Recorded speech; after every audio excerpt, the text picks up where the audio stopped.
Thank you. You have spent the whole morning and part of the afternoon discussing renewable energy and the potential for it. Firstly, the agreement with IMF has two advantages for us. One, we are restructuring the debt. Secondly, it should unleash the growth potentials of Sri Lanka. Getting on to our growth potential of the areas we've identified, one of the largest areas for growth and in the short term also is energy, renewable energy. As Eric mentioned, in all the fields, whether it be wind energy, whether it be solar, whether it be biomass, whether it be hydro, there's still the potential for renewable energy. In addition to it, the potential for basically the green hydrogen. It's a question of how do we exploit it, what are the investments, and in that it will be a field that is open to private investors, both local and foreign. And in the next 2 months, the Ministry of Environment, the Ministry of Energy, and the Climate Change Office will be announcing the new policies on the green economy and on renewables. The potential is big, and Sri Lanka wants to be one of the first in Asia to be in this field, because we have to use our natural advantages, and certainly renewable energy falls into it.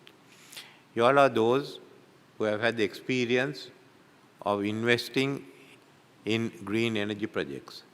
So when you look at Sri Lanka, remember that we will also be linked to South India, looking at the synergies of South India, not only in renewable and energy, but in other forms. We have already discussed Indian Oil of having their pipeline from India straight into Trincomalee.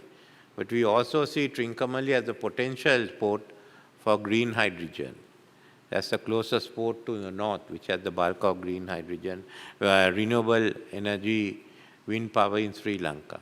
So all this means opportunities, it means development, and development which means that the Sri Lanka economy expands, and at the same time you invest money and you get a good return on your investments. So we will look at how we accelerate the investment procedures and get through quickly. That's basically the strategy of the government. All right. Mr. President, I'm Willi Eerola from Finland, and we have worked for years with Orbital Energy.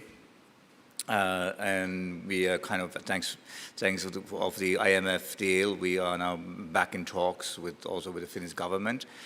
My question is, I know this is a challenging question, but my question is that I want you to give the answer that I can share with my friends around the world. How you can secure that Sri Lanka will stay stable as possible, which is obviously one of the key issues for investors as well. We've gone through a really bad period. And that's the best instance that Sri Lanka will stay stable. We will not want to go back. I remember we had a similar experience from 70 to 1977. And that was enough for long generations for people to come in and say, look, we want to open up, we want to go ahead. And that's how we became an export economy. Okay, we've had this terrible experience. But to go ahead, IMF agreement alone is a 4-year one. And I am putting this agreement out to Parliament, and I will legislate what is there in the IMF agreement for our fiscal rules that will come in. So that keeps the first 4 years, and you go along the path. But there will be other legislation also that will set the path. There won't be the government won't have the discretion of saying tomorrow we are going to have a new system. You want to have a new system, you have to go through with it. The faster that we show results, the more people will not want the system to change. What about wave energy? What about wave energy? Wave energy, We will talk, years back, we talked about a lot of waste to energy, biogas, all those things. And I asked the question today a couple of times that everybody's talking about biomass. So, and I was told it's just basically burning wood chip. But also, this is my just quick comments, because I've been saying this for years, Nathan knows this very well, that because basically we could do pretty easily Sri Lanka to be the most sustainable country in terms of energy production. And that, I think that should be the goal, whether it's a wave or whether it's wind or whether it's solar or whatever. But thanks, I will share your feeling of trust with my friends. Thank you so much. Your Excellency, my name is Kavin. I'm the CEO of ProClimb. In your good message, and we're looking to be a part of this story that you're trying to tell to the world outside. My question is about the whole carbon credit market and Sri Lanka's carbon story. Sri Lanka has an ambition for being carbon neutral itself, but then are you looking at trading the surplus carbon credits, if at all you do have a vision for trading carbon credits? We aim for that we do trade in carbon credit, and we have an advantage there, so why not use it? Are you looking by any chance to create a exchange or a compliance market, if at all that is something on your mind?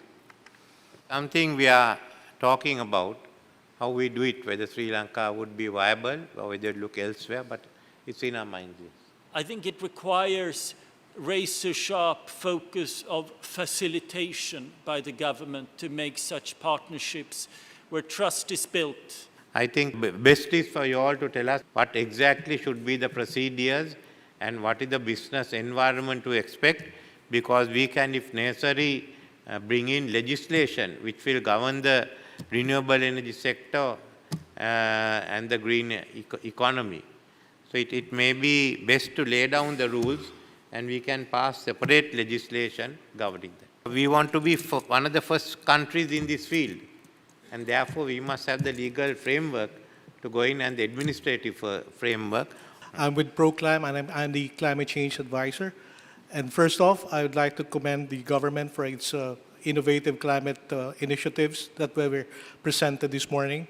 Again, to thank you all, and I hope I've been able to express to you the commitment Sri Lanka has to go ahead. We want to be one of the first in this part of the world, and as we have done with the tea, we want to be one of the best.